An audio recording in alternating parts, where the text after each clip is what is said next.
Good morning. Gabriel, the homeless, went to church with me yesterday, Sunday, and I'm the organist there, and I couldn't sit with him, uh, but I explained. Now he was going to ride his bike there, but it was raining, and so I picked him up at where he's camping underneath a bridge right near a river. And it was a good thing I did because it was wet. And I had a bunch of things I wanted to give him. I gave him some food, uh, uh, some sausage and some beans and some bread and some crackers. And so we'd have a meal today. But I gave to him after church. And also I gave him some things I'd use to warm my hands. You might remember when I was in the barn, it was like below freezing and I was working out there. My hands would get so cold I couldn't hold a nail. And so I rigged a thing up with a candle and a pot over it. You've maybe seen them online as a way to keep yourself warm if you really have to. Well, I gave him what he needed to do that as well. That was after. But anyway, the church, that was a really interesting experience. I was so proud of my little congregation. There are only about 15 or 20 people there. That's normal. And the average age is a little younger than me. I'm 79. I'd say the average age of the people there might be 70, maybe 65. Uh, and boy, every one of them was so nice to him. And as I introduced him, they had no warning. They didn't know he was coming. Uh, One fellow, Don, he's 91.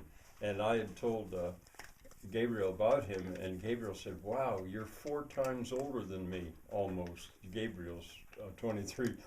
and, uh, and another one I wanted him to meet for sure was a guy named Guy, who, when he was a boy, he told me that when he went to lunch, his lunch, they'd pack her lunch, his lunch was a piece of bread with a piece of lettuce on it and lard smeared on it. That was his lunch, and he said that's what you ate because and I wanted Gabriel to hear that story in person. Now the one who really rose to the occasion was my sister-in-law. She didn't know he was coming either, but she immediately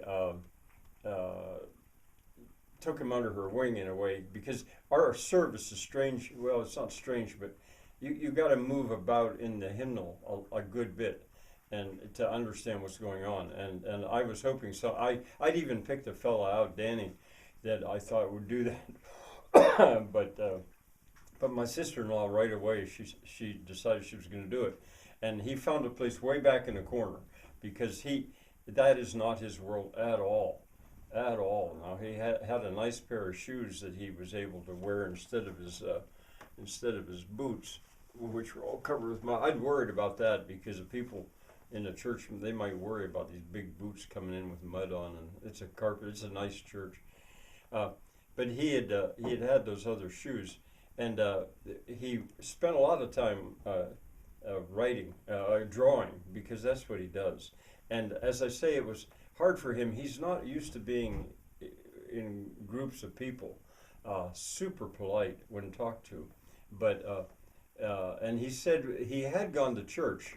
When I introduced him to the preacher, he said he had gone to church some in Puerto Rico, both Catholic and Christian. And I wanted to explain to the pastor that, Christian for him means what we would say Protestant. So he'd gone to church at a Protestant church some, as well as a Catholic church some, but not too much. And I think it was kind of he was bored and under duress at that time, and so that's the memory he was coming to. But anyway, I was going to tell you at least one other thing. Oh, I know when I took him up to meet the pastor, got him to get up from his seat and come up. I wanted to meet the pastor.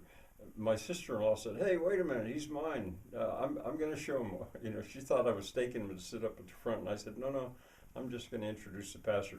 That's before we started. Anyway, it was not only for religious reasons.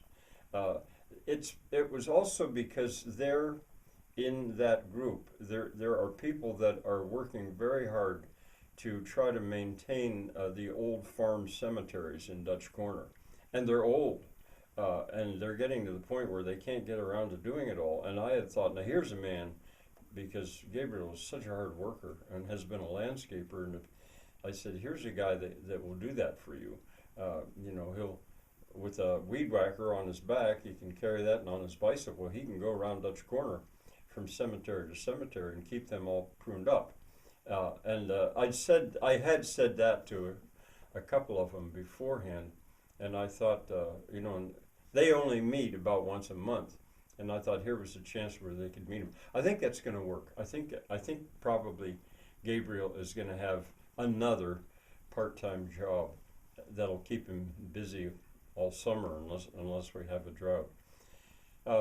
One person even slipped a $10 bill to me to give to Gabriel anonymously. Just he wanted to try to help him out, and when I took Gabriel back to the bridge, we stopped at Dollar General on the way at his request, because he'd forgotten to bring an empty jug, and he needed drinking water, so we got that at he bought a gallon of water at the Dollar General, but he also got some other groceries with his $10, so he probably had a pretty good meal yesterday. He's going to work for me Tuesday, and he does have work for Joe tomorrow.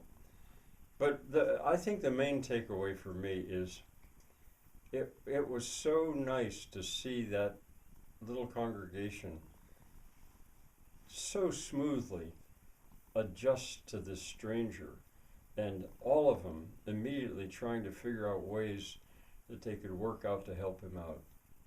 To be continued. Bye now.